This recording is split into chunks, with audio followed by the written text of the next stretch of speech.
cab drivers, it's in general, I think it's quite a dangerous profession.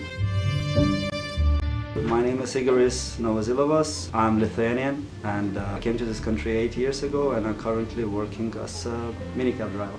So my base is in southeast London, so that's where most of the pickups are, but we drive all over the place, we drive all over the London. Mainly pick up from an area where you're working and from there you can go anywhere. And as the day or night progresses, you tend to pick up from all over the place. All the West End, East End, all the dodgy areas, nice areas. Nicest experience when you leave the city. When you get out of town and you go somewhere in a country lane, most of the time if you get to know a person, if you go on a long trip to an airport or something, then you get to know a person and then you maybe find some common ground.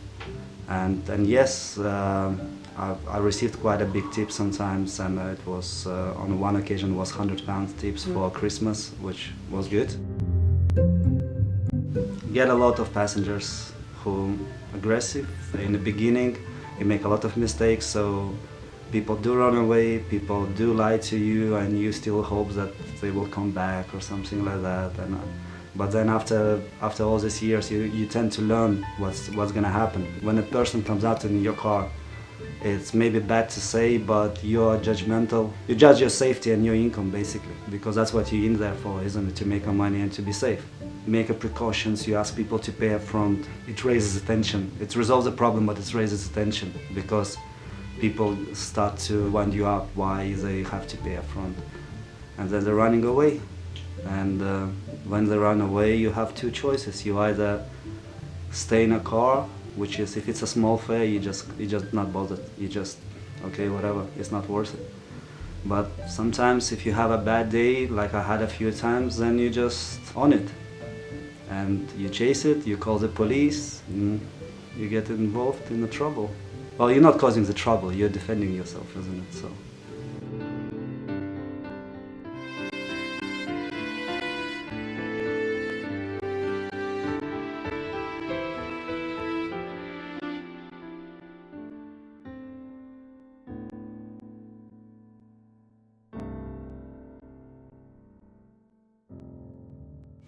I had quite a few fights. I chased the people quite a few times. I've been robbed once. I've been called to use my vehicle as a getaway driver where the shooting was involved, so yeah. I can tell one story, which is when you feel like in a movie, when you don't believe that it's gonna happen. And it's on one occasion I've been called just to pick up passengers from my area, and which was quite a dodgy area, quite bad like area in the southeast London. And me, I already learned through experience how you deal with this kind of pickups and with this kind of people, and you just sense it that it's something not right. So when I approached the house, I stopped a bit further away from the house because it was a party in a house, and so I picked up a passenger, and that passenger said, yeah, we're coming out in a few minutes, and the passenger voice already sounded in my head not so good, so I'm already cautious what's gonna happen.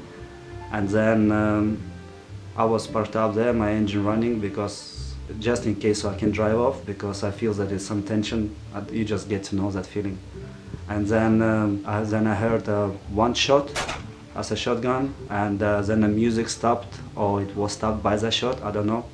Then the music stopped, and I heard another 2 or 3 shots from a shotgun, and then I heard some noise, like people not screaming, but like a disturbance. And then I decided to drive away, and while I was driving away, I can see these people running from a house towards the car, and so that basically was my passengers. They called me to be a getaway driver. So I just drove off, and yeah, that's finished for me. And on the way when I was driving off, the people, they called me, and they say, oh, it's us, we are your passengers and we're running behind you. And then I said, well guys, I'm not really a getaway driver, am I? I'm a taxi driver. And then they said that, oh, it's nothing dodgy happening. Then when I mentioned the shots, they said, okay, and they just hung up. Every time if a person in a car, that's it, all the things is against you, because by law you're not allowed, being a taxi driver, you're not allowed to have any kind of protection. Even a normal person on the street, they can have some kind of protection. Even if I have a metal strip in a car or something like that, if a police stop me, I'm losing my license. So it's kind of ridiculous because I can't have any self-defense tools, but at the same time, the passengers can have whatever they want.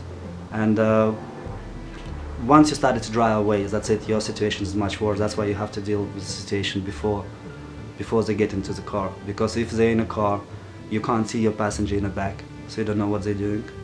You can't see the passenger on your left. You can see it, but you can't see it completely, so you don't know what they're doing. So if it's a dangerous situation, which I was in, then you just take the losses. Because you know it's happened quite a few times when you drive and you know that you're in trouble. You feel it that you're in trouble, but you know that it's nothing you can do. So you just hope for the best, and that's it. When I started work, I liked it. I liked it for a few years because you meet a lot of people, you speak to a lot of people from a different, and me as a foreigner coming to this country, so you learn a lot. But then after a few years, everything wears down. It's just becoming a job, and especially when you have a lot of negative experience, you kind of tend to block it, make it as easy for you as possible.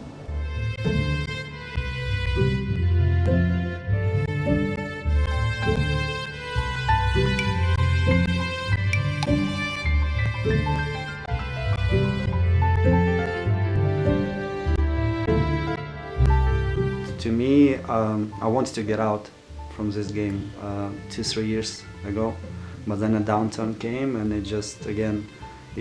as many people, you're just getting stuck, and but now it's another time when you need to take a break because it just sometimes gets too much. You don't see any positive sides of the job, you just see a negative sides, and the income is dropped by 30-40%, the expense is up 100-200%, so you're making less money for the more job, and if you don't enjoy it, it's quite hard. When you're cabbing, you're on your own. That's it. You're on your own, and that puts you on the same bracket as everybody else on the street, which is sometimes can be a jungle, and sometimes can be a beautiful jungle.